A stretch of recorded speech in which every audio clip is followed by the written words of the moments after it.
My best friend insisted I plan and pay for her bachelorette party, arguing, "You're my maid of honor. It's your job." When I asked her to split the costs, she called me cheap and uninvited me. I laughed and said, "Good luck finding someone else this late." So, this happened last year, and I still think about it more than I should. I was the maid of honor in my former best friend's wedding. Let's call her Natalie. We met in college, became roommates, stayed close after graduation, and for nearly 10 years, I thought of her as my sister. We talked every day, took vacations together, celebrated holidays, birthdays, all of it. I was there for every breakup, every new job, every bad haircut. I loved her like family. When she got engaged, I cried. Real tears. Her fiancé seemed like a decent guy, and I was genuinely happy for her. She asked me to be her maid of honor at dinner one night in front of a small group of friends, and I said yes without hesitation. I had no idea what was coming. The wedding was set for September. In January, she wanted to start planning the bachelorette party. She sent me this long text outlining her vision. She wanted a 4-day weekend in Las Vegas. Direct flights only. A suite at the Venetian. Bottle service at 3 different clubs. A private pool cabana. Spa day. Brunch reservations. Coordinated outfits. Matching swimsuits with custom names. Professional photographer. The list went on and on. I thought it was a joke. I even laughed when I first read it. But she was dead serious. At first, I tried to be realistic. I reminded her we were all in our early 30s, not influencers. None of us had the kind of money she was imagining. I gently brought up that this might cost upwards of $3,000 per person, and that not everyone could afford that. She replied, "You're my maid of honor. It's your job to plan and cover the bachelorette party. That's the tradition." I told her that tradition or not, it was unreasonable to expect one person to cover that kind of cost. I asked her if we could scale things down or if the group could split the expenses. She immediately got defensive. She said, "If you can't handle being maid of honor, maybe I made a mistake asking you." I was floored. I said I'd think about it and get back to her. I spent 2 days doing the math. Even just the basics, hotel, flights, meals, club entries, would be close to $9,000 for the whole group. And that didn't even include all the extras she wanted. So I called her. Calmly. I said I couldn't afford to pay for everyone. I offered to help plan, contribute my own costs, maybe even cover one night's dinner for the group. But I couldn't front thousands of dollars. She exploded. Said I was being cheap, selfish, and trying to ruin her wedding experience. Said I'd known for years I'd be maid of honor and should have saved. Like she expected me to have a secret wedding fund for her bachelorette party. That same night, I got a message in our bridesmaids group chat. She uninvited me. Not just from the bachelorette party, but the wedding. She wrote, "I need people around me who support me without question. If you can't be that, I don't want you in my bridal party or at my wedding." No private message. No phone call. Just that public, passive-aggressive note in the group chat. I didn't respond. I left the chat. She didn't hear what I said next. Because the thing is, she wasn't organized. I was the one holding everything together. I had all the vendor contacts. I had her wedding dress tailor's info, her florist's schedule, the decorator's invoice, her bachelorette party Airbnb reservation, which I had booked on my card to hold it. I even had her wedding day itinerary saved in my drive because she said she was too overwhelmed to make one herself. So I did what any normal person would do. I sent a message to every vendor letting them know I was no longer involved. I told them to reach out to Natalie directly for any updates or questions. I also canceled the Airbnb reservation. She never transferred it to her card like she was supposed to. I hadn't paid the final amount yet, so I didn't lose money. But she lost the booking. Then I emailed the florist to say I wouldn't be picking up the flower arrangements like we'd planned. Same with the bakery, I told them I wouldn't be transporting the cake. The bridesmaids reached out one by one, confused. Most of them didn't even know she uninvited me. I explained everything calmly. I didn't tell anyone to drop out, I just said they'd need to coordinate directly with Natalie now. Half of them told me they felt the same way I did, but didn't want to say anything. A week later, Natalie sent me a long email. Said I was trying to sabotage her wedding. Said I was a jealous friend who couldn't stand not being the center of attention. I didn't respond. The only thing I did do was forward that email to the caterer, because it accidentally included a request for a special appetizer that wasn't in the original menu. She assumed I'd take care of it. I didn't. I watched the whole wedding unfold through Instagram stories and Facebook posts. The photos were fine. The day happened. But there were no flower arches, no cake cutting, no poolside champagne at the Bachelorette, no matching robes and spa pictures. It looked thrown together, rushed. I didn't say anything. I didn't gloat. I just moved on. We haven't spoken since. She sent a Christmas card, which I didn't open. Last I heard, she moved out of state after the honeymoon. The mutual friends we had? Most of them talk to me. A couple don't. I don't blame them. What I learned is this: some people see friendship as what you can do for them. And the moment you stop doing it, they show you who they really are. The story isn't over. Because she's pregnant now. And guess who she just emailed, out of nowhere, asking to plan her baby shower? I stared at the email for a full 10 minutes. At first, I thought it had to be spam. Or maybe she meant to send it to someone else. But no, it was from Natalie. Her name, her email. The subject line, exciting news. Inside was this weirdly cheerful message, like nothing had happened. Like she hadn't uninvited me from her wedding, called me selfish, ignored me for over a year. It was full of smiley faces and exclamation points. I'm pregnant. We're expecting in June. I would love if you could help plan the baby shower. You are always so good at organizing things. I miss having you in my life. Let's reconnect. I laughed. Out loud. The nerve. I didn't reply. I left it unread for days. But my brain wouldn't let it go. This woman publicly humiliated me, accused me of trying to ruin her wedding, and then cut me off. Now she needed something again, and just like that, she was back to acting like we were best friends. No apology. Not even an acknowledgement of what she did. Then I started getting messages from old mutuals, people I hadn't talked to in months. One of them, Marcy, texted me, "Hey, Nat said you're doing the baby shower. Do you need help with decorations or food?" I didn't respond right away. Then another message from someone else, "Can I send my RSVP to you, or is Nat handling that?" She told everyone I was planning it. Before even asking me. Before I said yes. I sent Natalie a short reply. "I'm confused. Did you tell people I'm planning your baby shower?" She replied within minutes. "Oh, I just assumed you'd say yes. It'd mean so much to me. You were always so amazing at this stuff." "No, sorry. No, thank you. Just more assumptions." So I called her. She picked up fast. "Hey, I was hoping you'd call." I got straight to the point. "Why did you tell people I'm planning your shower when you never asked me?" She giggled. "I mean, you were so good at the wedding stuff." "Well, before everything went down. And honestly, I think it'd be a good way for us to patch things up." I was silent. She kept going. "I figured we both said things we didn't mean, and maybe this is a way to move forward." I finally said, "I didn't say anything to you. You said a lot to me, though. And then kicked me out of your life." There was a pause. "Okay, well, maybe I overreacted. But that was stress. This is different." I replied, "It's not different. You want something again." She sighed. "Are you really going to hold a grudge? It's just a baby shower." I said, "No, it's not just a baby shower. It's a pattern. You use people. And when they stop doing what you want, you act like they never mattered." She snapped. "Wow, you're still bitter. That's sad." I hung up. The next day, I started getting weird messages. Someone told me Natalie posted in a local Facebook group about needing a new baby shower planner because the original one flaked and caused drama. She didn't use my name, but anyone who knew us could figure it out.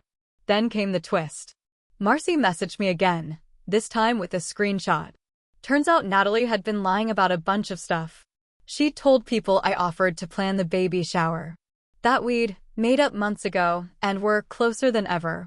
She even told one girl I'd promised to make personalized party favors. That's when I realized she wasn't trying to reconnect. She was trying to save face. She'd already told everyone I was doing it, and now she needed me to actually do it, or she'd look bad. I made a decision. I sent a single message to everyone in the group chat she had set up for the shower. Hi everyone. Just to clear things up, I was never involved in this baby shower. I haven't spoken to Natalie in over a year, and she never apologized for what happened before her wedding. She asked me to plan this without asking me first, then lied to multiple people about our relationship. I wish her well, but I will not be participating. Then I left the chat. It exploded. I got screenshots from all directions. Some people were shocked. Others were mad, not at me, but at her. One person even asked, "Wait, you weren't at her wedding, right? So why did she say you were MH in her speech?" That part hit hard. Apparently, Natalie had told a little fairy tale at her reception about how her best friend and maid of honor helped her through everything. Never mentioned that I was removed from the bridal party. She just rewrote the story. It was all about image for her. Always was. She sent me one final message. "You are truly vindictive. I hope you're proud of what you've done." I didn't reply. But now people were starting to see the pattern. I wasn't the only one she used and tossed aside. And now, the woman who tried to control everything was about to lose control of the one event she couldn't micromanage her way out of.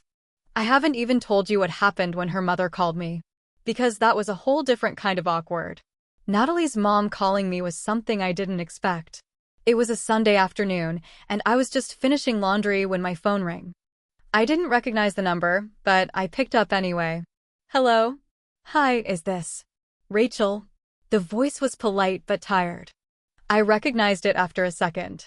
It was Natalie's mom, Diane. We'd only spoken a few times over the years, mostly around holidays, or if I helped with surprise birthday plans for Natalie. "Yes, this is Rachel."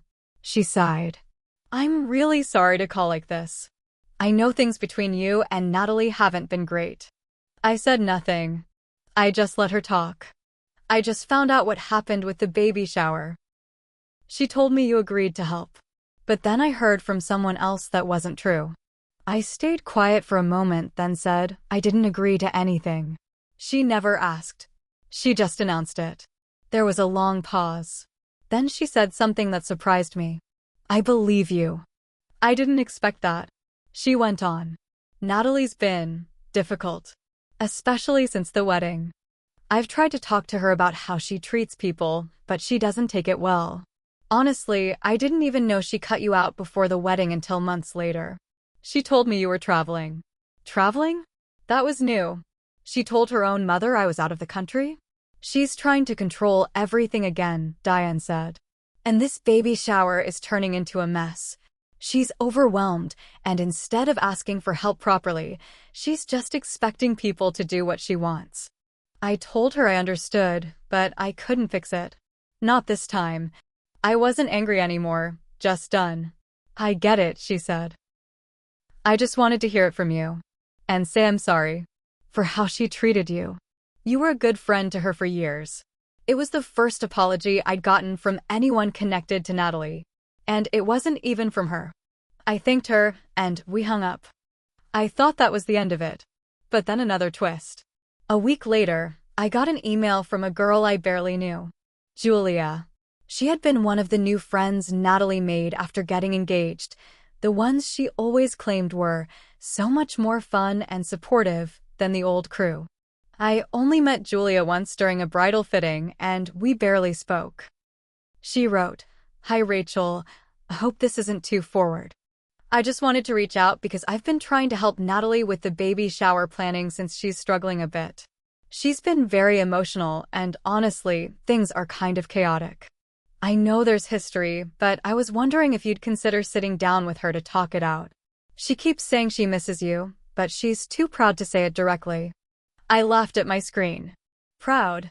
That was the word, all right. I didn't respond right away. I wasn't sure I wanted to open that door again. But then something else came in, an anonymous message through Instagram. It was a screenshot. Natalie had posted in some private mommy-to-be group asking for advice about a former friend who was being vindictive and refusing to help with her baby shower out of spite. The caption was wild. She was my maid of honor, and I forgave her after she ditched me. I gave her a chance to be part of my pregnancy journey, and she's just making it about her again. Some people only want to support you when you're down. She wasn't just lying. She was rewriting history again, just like the wedding. Only this time, people were catching on. That's when I decided to talk. I didn't do it publicly. I didn't blast her in a comment or post screenshots. I just started replying quietly, directly, to the people who'd messaged me, asking for my side. And bit by bit, people started drifting away from her. Turns out she had burned a lot more bridges than I realized. One girl told me Natalie ghosted her after using her photography business for a free maternity shoot and never tagging her. Another said Natalie borrowed money, just for a week, and never paid it back.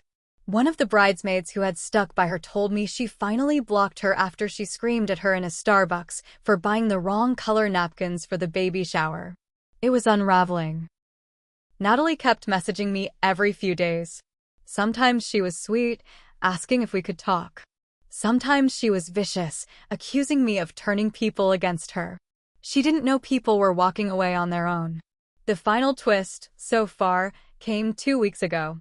I ran into her fiancé, now husband, at Target. I was picking up cleaning stuff, and he was pushing a cart full of baby items. We locked eyes. I gave a polite nod and kept moving. But he followed me. He stopped me near the cleaning aisle. "Hey, Rachel. Can I talk to you for a sec?" I froze, then nodded. He looked tired. More tired than I'd ever seen him. I just wanted to say, "I'm sorry. About everything." He rubbed his neck. Natalie told me one story. But after everything that's happened, I don't think she was being honest. And I think I should have stepped in sooner. I didn't say much. Just let him talk. "I don't know what's going to happen with her," he said. "But I appreciate how you handled everything. You didn't trash her, even when you could have." That hit me harder than I expected. I nodded and thanked him. He walked away without another word. So now here I am. Still not part of her baby shower. Still not invited to anything. But not regretting how I handled it. The story isn't over yet. Because I just got a message from someone claiming to be her cousin, saying there's another layer to this whole thing. And if what she says is true, then Natalie's lies may finally be catching up to her. The message from Natalie's cousin came late at night. I almost ignored it. She introduced herself, Hannah, and said she wasn't sure if I'd want to hear from her, but felt like I should know what was going on. Apparently, Natalie had told her side of the story to the entire extended family, including how I abandoned her during the most important moments of her life, and ruined her wedding and baby shower out of jealousy. Hannah said she always thought something was off, but didn't say anything, until now. She told me the real reason Natalie was suddenly scrambling for help wasn't just because I backed out. It was because most of the bridal party and a chunk of her new friends had walked away. And not just from the shower, from her altogether. She had burned too many people. Then Hannah dropped the real bomb. Natalie's husband had moved out. He couldn't take it anymore. Said she was constantly lying, manipulating, and stirring drama with everyone in her life, coworkers, friends, family. He told her she needed help, real help, but she laughed it off. Said everyone was just jealous and turning on her. When he found out about how she treated people during the wedding and the baby shower, how she used people, lied to cover her tracks, and then blamed others, it was the last straw. He packed a bag and left. Hannah said he was now staying with his brother and was considering a separation. Natalie was 6 months pregnant. I won't lie. I felt a lot of things. At first, shock. Then a little guilt. But mostly relief. It wasn't just me. I wasn't crazy. I wasn't petty or vindictive. I was done being used. Still, I didn't know what to do with the information. I sat on it for a few days. I wasn't planning to reach out. I didn't want to be dragged back into the chaos. But part of me, a petty part, Wanted her to know I knew that her little kingdom had crumbled. So I sent her one message. Simple, cold, honest. I heard everything. She replied in less than a minute. What the hell does that mean? I didn't answer. I didn't need to. The next day, she blocked me. Everywhere. Instagram, Facebook, email, even Venmo. As if I'd ask her for money. But she couldn't block the truth. Her reputation was in pieces. Her friends, the ones who stuck around, finally started talking openly. One posted a long story on her own account about how Natalie had manipulated her for years. Another posted screenshots of texts where Natalie threatened to ruin her business if she didn't deliver free decorations for the shower. People started connecting the dots. The same girl who once stood in front of a crowd at her engagement party, crying and saying she had the best friends in the world, now had no one. The girl who couldn't even say, "Thank you," or "sorry," was suddenly alone, pregnant, and surrounded by the fallout she caused. As for me, I learned something about myself through all this. I wasn't perfect. I enabled her for years. I said yes too many times. I ignored red flags. I let things slide because I didn't want to fight. Maybe if I had drawn the line sooner, I wouldn't have ended up in the middle of this storm. But I also stood up for myself when it counted. And when the whole thing fell apart, I didn't burn her down. She did that herself. I just stopped handing her matches. The last update I got was from Hannah again. Apparently, Natalie moved back in with her mom, at least for now. She's still posting online like everything's fine, baby bump pics, filtered quotes about loyalty and knowing your worth. But the comments are empty. The likes are down. People are watching now, not adoring. And that's the part that felt like revenge, without me even lifting a finger. She made her bed. She kicked out everyone who ever helped her make it. Now she gets to lie in it, alone.